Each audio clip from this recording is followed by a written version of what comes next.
This is Deep Dive. I'm Wang Zihan. The world has been mired in uncertainties in 2023. Problems such as economic recession, extreme weather conditions, and political turmoil emerged one after another, creating huge challenges and troubles for humanity. People feel the urgent need to find some certainty and a way forward. In this special edition, we will recount some major events that took place over the past year that are still casting significant influence on world affairs and our lives. First, we take a look at the latest conflict between Israel and Hamas. The fighting that erupted on October the 7th has left the entire Gaza Strip almost flattened, with more than 20,000 dead, making it the deadliest and most destructive of the 5 wars between the two sides since Hamas seized the Gaza Strip in 2007. For more insight into the feud between Israel and Hamas, my colleagues Fei Fei and Ding Heng held a discussion shortly after the fighting broke out.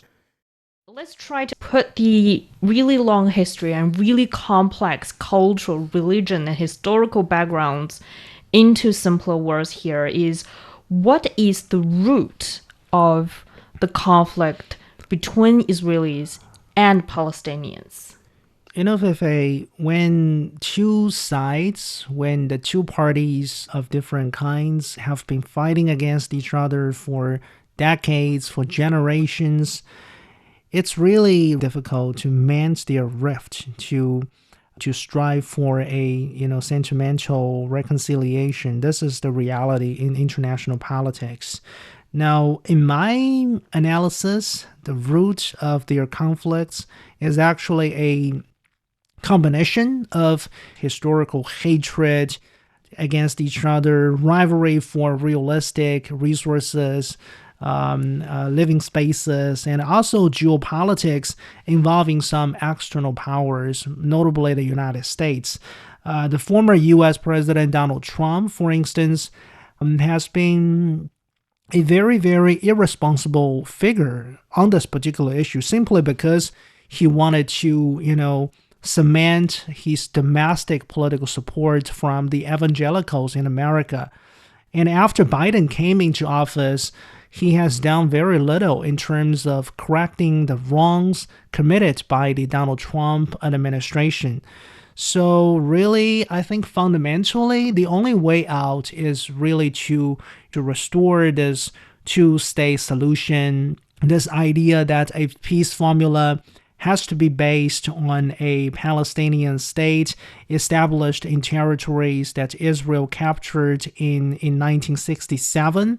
This idea is supported by many countries, including China, and before Donald Trump, every administration in the White House has been supporting this idea until Donald Trump.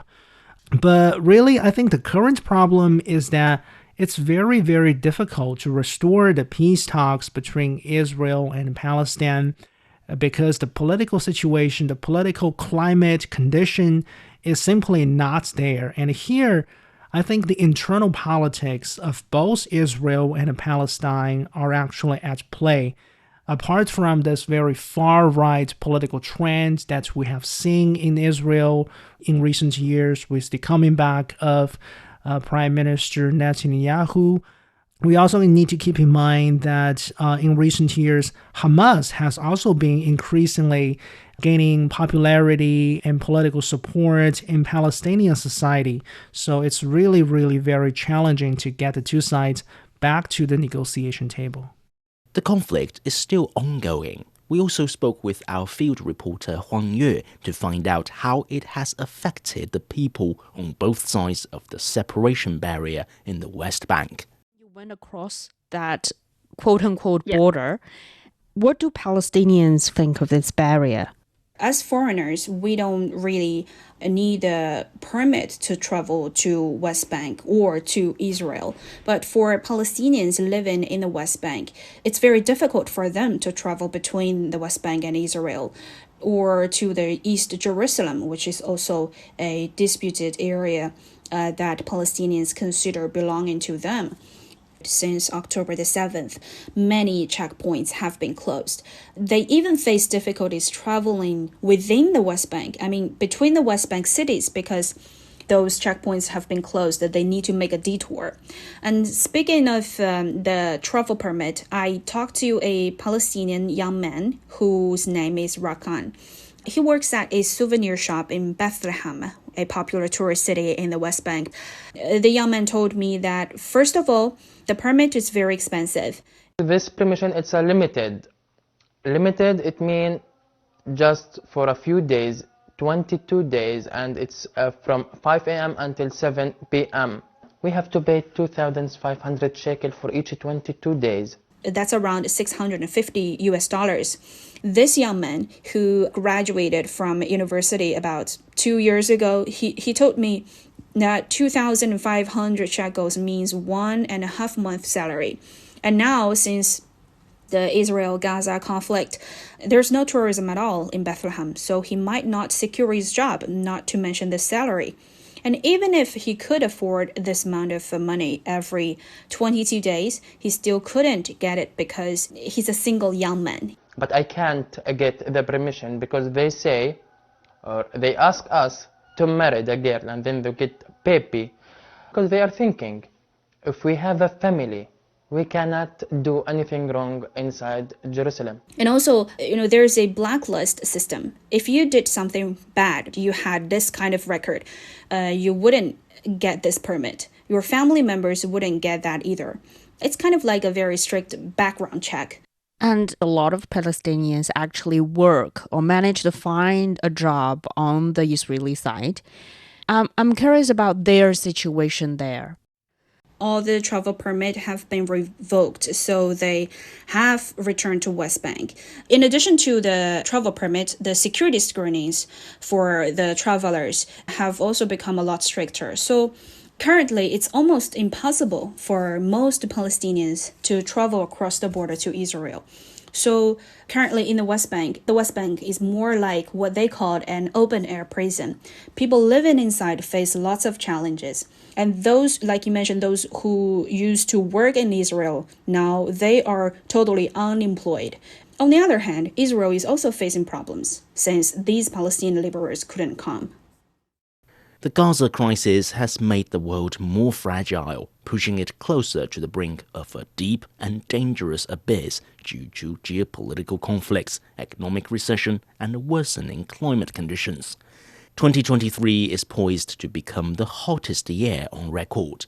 Extreme weather events became more frequent and led to heavier losses than ever before.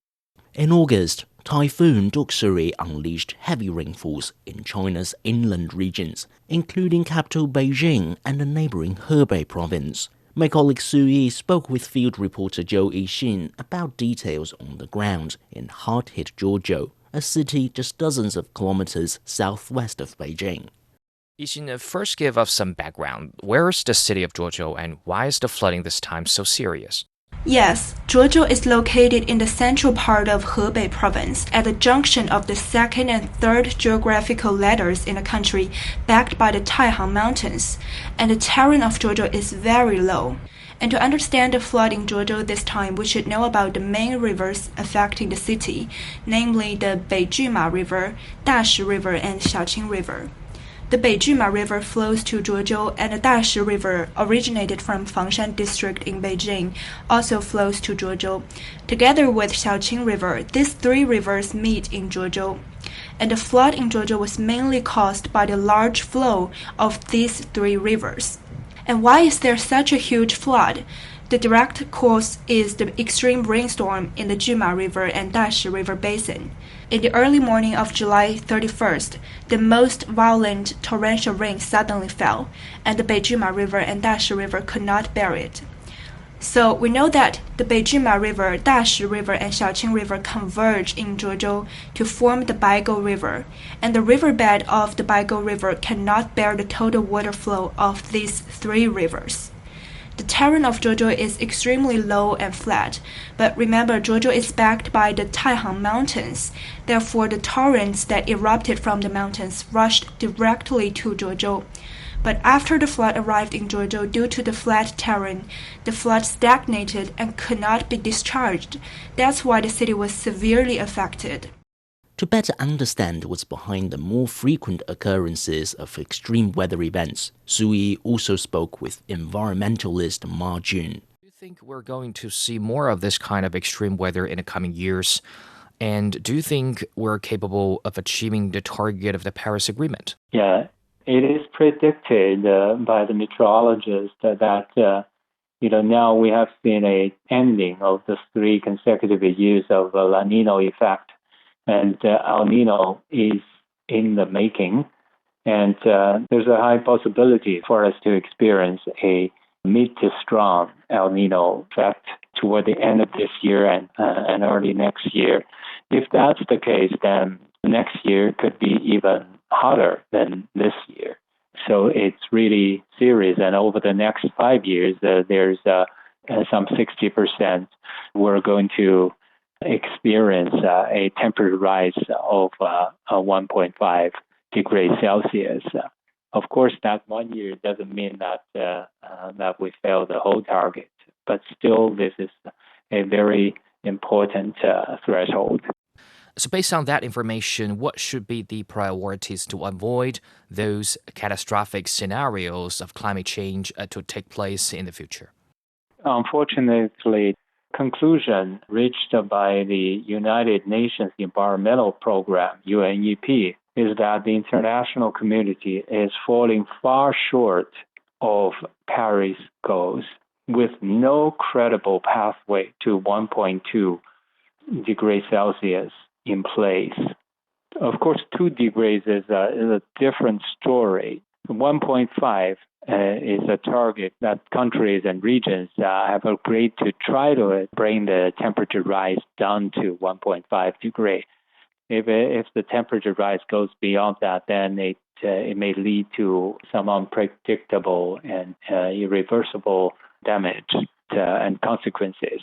If we want to achieve that, then we need to cut our carbon emission very significantly. So basically, we need to make an emission reduction of more than 40%. What made it worse for Earth this year are the immeasurable harms that are being done to our ocean ecosystem. In August, Japan started discharging nuclear-contaminated wastewater from the crippled Fukushima nuclear power plant into the Pacific Ocean. The release will last for decades and may bring about severe consequences, including heightened safety risks along the food chain, the emergence of novel illnesses, and the increased likelihood of getting cancer. Looking back at 2023, we find that uncertainties continue to grow, casting a darker shadow over our future.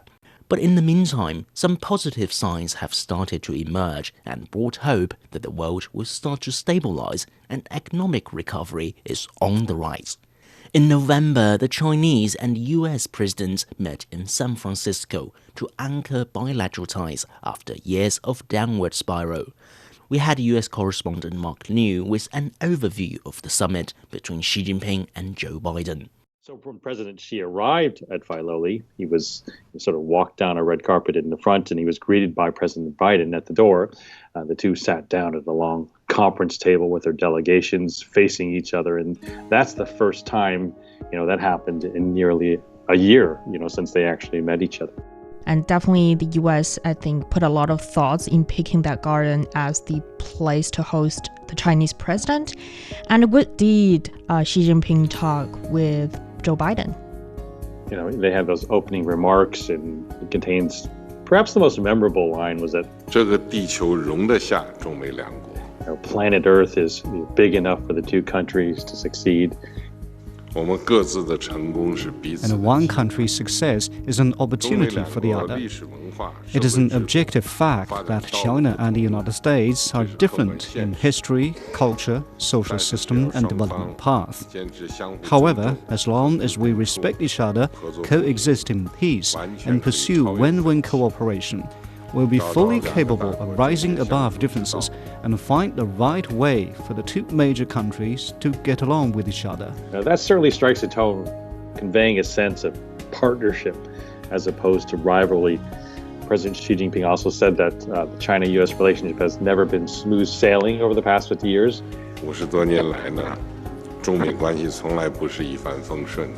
China-US relationship has never been smooth sailing over the past 50 years and more, and it always faces problems of one kind or another. Yet it has kept moving forward amid twists and turns. For two large countries like China and the United States, turning their back on each other is not an option. It is unrealistic for one side to remodel the other, and a conflict and confrontation has unbearable consequences for both sides. He also expressed his firm belief in what he called a promising future of the bilateral relationship. And that discussion lasted for at least 3 hours. And after that, President Biden, through a press conference, said he believed they were some of the most productive and constructive discussions they've ever had. As you know, I just concluded several hours of meetings with President Xi, and I believe they were some of the most constructive and productive discussions we've had. Our meetings have always been candid and straightforward. We haven't always agreed, but they've been straightforward. And today, build on the groundwork we laid over the past several months of high-level diplomacy between our teams. We've made some important progress, I believe. And he said they needed to ensure that the competition didn't veer into conflict. I think that President Xi does tend to make it more, we don't have to have this cutthroat competition and squeeze one another out. Biden tends to mention the competition, but that it doesn't get out of control. So I feel like there's pretty close on that, but a little different views on that. And Biden always talks about managing the relationship. Biden did break some news, which was later confirmed also by saying that the two governments had agreed to resume high-level military-to-military communication. And he touched on another area where the two sides found common ground, artificial intelligence, saying that he and Xi affirmed the need to address the risk of advanced AI systems and improve the technology's safety through joint government talks. We also discussed how important a good China-US relationship is for the Asia-Pacific. The Xi and Biden meeting happened also on the occasion of the APEC forum. And what do you think a better or friendlier, at least, China-US ties mean for the APEC in general? I talked with some journalists from different countries around the world. I think I talked to journalists from Spain and Papua New Guinea, and they too agree that, probably one of the biggest things is to watch the Xi-Biden bilateral. And it does mean so much to their countries because the two biggest countries are not getting along with each other. It's not good for them. So they flat out said that they're watching it and hoping that things go well, that helps filter on down to the rest of the economies. And it's not just the U.S. I mean, Xi has used the opportunity. I know today he met with leaders from Fiji, Peru, and Mexico. I think the biggest cooperation in all the various meetings has been sustainability and equality, including all different countries. I know there were particular events, even say, for example, on indigenous people, sort of representation that everyone should, have a voice at the table. So that has been a big theme. China, I think they issued a statement that, said our policy of providing equal and quality services to foreign investors will not change. So this idea of equality, and we will continue to improve mechanisms for protecting the rights and interests of foreign investors, further shorten the negative list on foreign investment, fully ensure national treatment for investors.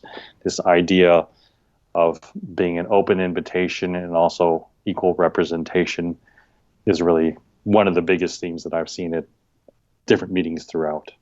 And here in China, the country emerged from the pandemic in 2023. Despite some fluctuations, the Chinese economy gradually got back on the right track. According to World Bank estimates, China's economy will grow 5.2% this year. The annual Central Economic Work Conference held in early December has sent a clear message that the country will do more to stabilize and grow its economy. My colleagues Li Yunqi and Do Hongyu discussed what was different about this year's meeting against a backdrop of increasing economic headwinds. There has been many rough times for the economic meeting to tackle with, and speaking at this moment, the economic outlook for the next year also doesn't look very optimistic. And for the meeting that just concluded at the end of 2023, what kind of message is it trying to send to investors and people of the world? I believe this year's meeting is focusing on both stability and investment. First, about stability. This year's meeting is saying that we need to pursue progress while ensuring stability. And this year, it's bringing up a concept that is rarely used in China's economic documents or meetings, that is to make before break. There's a Chinese idiom, which is there's no breaking without making, which means that you need to first abolish the old systems, the old regulations and policies in order to establish new ones. But right now, China is saying that we need to make before breaking, which, personally speaking, I believe this is a sense of seeking more stability while seeking for improvement and reforms. Because China is trying to reduce the risks of economic breakdown and continuous economic slowdown by trying to make more cautious decisions. That's why we're saying making before breaking. And I believe that such stability is the source of confidence for the next year. Because firstly, stability can give people confidence to make investment and to buy new things instead of only keeping their money. It also gives confidence to investors and businesses and other countries to make investments in China. And also about the enhancement or improvement, this meeting said that we're going to carry out counter-cyclical regulation and cross-cyclical regulation. The first counter-cyclical regulation is to zoom in. It's to focus on the short-term economic ups and downs in our national development. For example, the central banks and governments would add stimulus to spur a slowing economy by changing interest rates or taxes or boosting infrastructure investment. These are all short-term regulations that help to smooth out the ups and downs in a short economical period. And the cross-cyclical regulation is to zoom out. It requires us to look at the economic development from a longer time horizon. Sometimes we need to take short-term pains for long-term gains. So that's why China is trying to push forward supply-side structural reform and to pushing forward policies to reduce carbon emissions, to achieve green development, and to boost birth and increase urbanization. All these policies are to make sure that we can achieve long-term benefits. So stability and enhancement are the messages conveyed by this year's meeting. And I believe this is also a valuable message to the world, because stability is also what the world needs. As we've discussed, this meeting was first held at an era when China was crossing the river by feeding for the stones. And from the previous meetings, we can see the stones that has been stepped on. But now I believe that we're not just crossing the river. Now we're on an ocean of globalization. And China is definitely one of the largest ships on this ocean. And the stability of China will definitely add more certainties to the world uncertainties, the fluctuations and the headwinds. And the advancement of China and its growth will definitely be like a beacon light for many other economies that are also being influenced by the turbulences on this ocean. So I believe that what this meeting is conveying is not only the messages for people in China, but also for the rest of the world. This year, we also witnessed the normalization of relations between two arch-rivals in the Middle East, Saudi Arabia and Iran. The world agreed to transition away from fossil fuels at the UN Climate Change Conference, and the Belt and Road Initiative turned 10 years old and had added new growth drivers to the global economy. 2024 has arrived at our doorstep. I and my team Deep Dive wish every one of our listeners a safe and healthy new year. We will see you in 2024.